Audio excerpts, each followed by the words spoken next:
Have you ever stopped to think how many times you said, "This time it's happening," and it didn't? How many Mondays promised a fresh start and died by mid-afternoon? How many projects did you start with excitement and finish with guilt? The truth is, there's something in you that already knows exactly what needs to be done. It's not clarity you lack, it's movement. And maybe, deep down, you're not even confused. You're just scared to act without guarantees. But here's the thing. The guarantees aren't coming. The doubt won't go away so you can start. Confidence isn't a prerequisite, it's a consequence. So, either you change how you live your days, or you'll spend another year saying, "This time I mean it." The world doesn't owe you anything, but you owe yourself the commitment to stop self-sabotaging. Some people treat their own life like a sightseeing tour with an end date. They show up to their days like they're snapping landscape photos, but never commit to the ground they're standing on.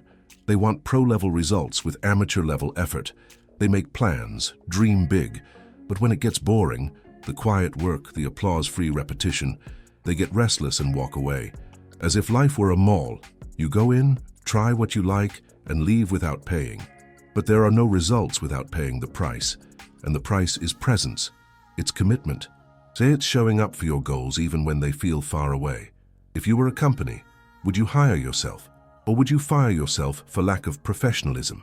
Some people spend years studying how to win, but don't live a single day like someone who wants to win.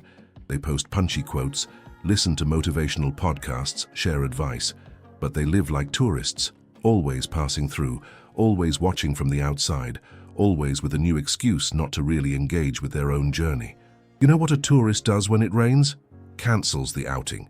You know what a pro does when it rains? Works in the rain. The difference isn't luck, genetics, or intelligence. It's the level of presence you bring into your days. Because either you go all in, or you'll keep taking pictures of the life you wish you had without ever actually living in it. The biggest lie you tell yourself is, "I just need motivation." But the truth is, you're not stuck for lack of desire. You're paralyzed by too many distractions. You live with a crowded mind and an empty life, endless scrolling, urgent notifications that don't matter. You're too busy to live what truly matters. And the dangerous part is that being unproductive has become comfortable. You distract yourself with content about discipline, but apply none of it. You get inspired by comeback stories, but stay exactly where you've always been. You hide behind the excuse that you're waiting for the right moment. But the right moment isn't a point in time. It's a state of decision. And you only access that state when you quiet the noise around you and face the silence within. Modern procrastination isn't laziness, it's escape. You run from the responsibility of starting something where you might fail. You run from the pain of getting it wrong. You run from the possibility of it not working. And that's why it doesn't work every day. Ask yourself right now, if I had to take one step today with no guarantee of success in, would I take it? If the answer is no, then stop saying you want to win. Because those who want it, act, even scared, even doubtful, even without the ideal setup. Your biggest problem was never a lack of time. It was too much distraction and not enough focus. You say you want to change your life. You say you want to win, achieve, transform everything. But you live at the mercy of your emotional swings. Some days you wake up on fire. You work out, study, plan, believe. The next day, as it rains, the motivation disappears, and you fall back into the same old cycle. The amateur needs to feel inspired to start. The professional acts even when they're in pieces. That's the difference between dreamers and doers. A professional isn't someone with special talent. It's someone who understands that consistency beats hype. They show up even when they don't feel like it. They write even when they're insecure. They move even when everything seems stuck. If you depend on the weather, your mood, your feed, your vibe, you'll live a life of shallow starts and quick abandonments. But when you decide to act like a professional, even when no one's watching, even when there are no results yet, you change. From the inside, consistency becomes identity. Effort becomes muscle memory.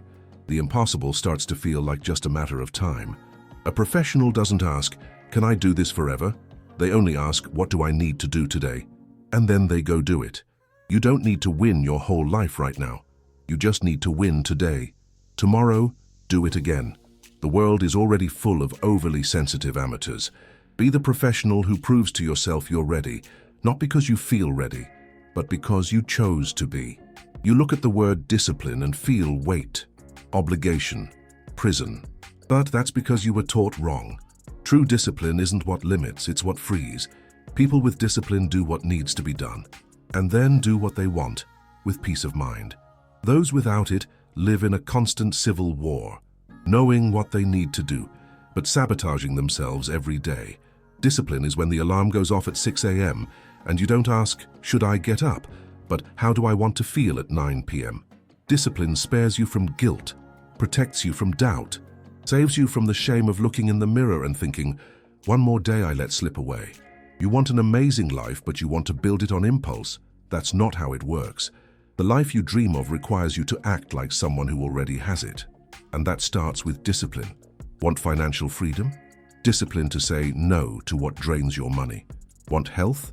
Discipline to eat what nourishes, not what numbs. Want respect? Discipline to keep your word even when no one's watching. The hard truth, without discipline, you'll always be a hostage to your weakest self. Every time you break a promise to yourself, you train your brain not to trust you. Now imagine the opposite. You become someone who trusts your own commitment, who follows through, who does, who delivers. That's freedom. And freedom isn't given, it's built. Every single day. You say you haven't started because you're not ready, that you need to tweak this, improve that, wait for the perfect timing. But the truth, that's not care, it's fear. Perfectionism is the most elegant excuse fear ever invented. You don't want it perfect. You want no one to criticize it. You want everyone to applaud. You want to be loved right away. But living for the perfect moment is like trying to cross a bridge that never gets finished. You can see the other side, but you never step on it. Some people study to start, plan to start, say they'll start, but never start. And then they fool themselves saying, I'm a perfectionist. No, you're scared.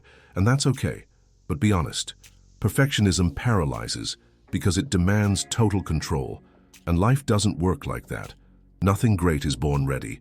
It's born messy, it's born crooked, it's born shy, but it's born. You know the difference between those who do and those who only dream? The ones who do accept mistakes along the way. They perfect while moving. They fix as they advance. You don't need to be perfect. You need to be honest, consistent, humble enough to hear this could be better, and strong enough not to quit because of it. And look, the world doesn't need another genius locked in silence. It needs you, imperfect, afraid and all, because the imperfectly done will always be worth more than the perfectly imagined. You say you want to change your life, but you're still waiting to feel inspired to start. Nobody builds anything serious counting on inspiration. Inspiration comes and goes, routine stays. The difference between those who keep trying and those who actually transform is that the latter made repetition a pact, not a punishment. You think discipline is about being rigid, inflexible, but it's not. Discipline is freedom. The person who commits to a daily process, even when they don't feel like it, ends up reaping results when no one's watching. While the world sleeps, they're fine-tuning what matters. And it's not to show off, it's to become. Routine is where you train yourself to be who you say you want to be. It saves you from emotional whiplash. It takes doubt's power away. It protects you from self-sabotage. Want a new life? Don't wait for a new year. Start a new routine. That doesn't mean changing everything at once. It means starting small, but starting. Every day, a little, repeatedly, even when it's boring, even when no one is applauding. Because in practice, who you become is more about what you do on Mondays than the plans you make in January. And when routine becomes part of you, progress stops being a bet and becomes a consequence. If you've made it this far, it's because something in you knows the time is past due. You don't need another motivational video. You don't need another tip, another planner, another starting Monday. You need a hard stop. Because you already know what you have to do. The problem is you don't do it.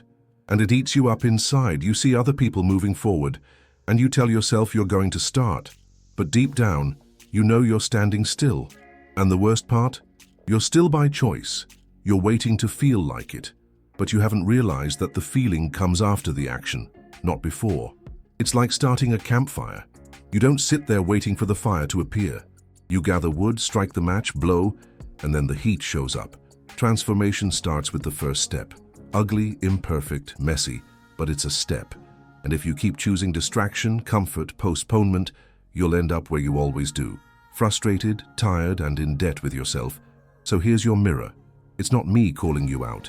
It's you. You versus you. What you do with this discomfort now defines what you'll harvest in the next few months. The question isn't whether you can, it's whether you will.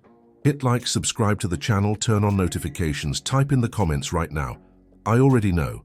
Now it's time to act. Commit. Publicly. No excuses.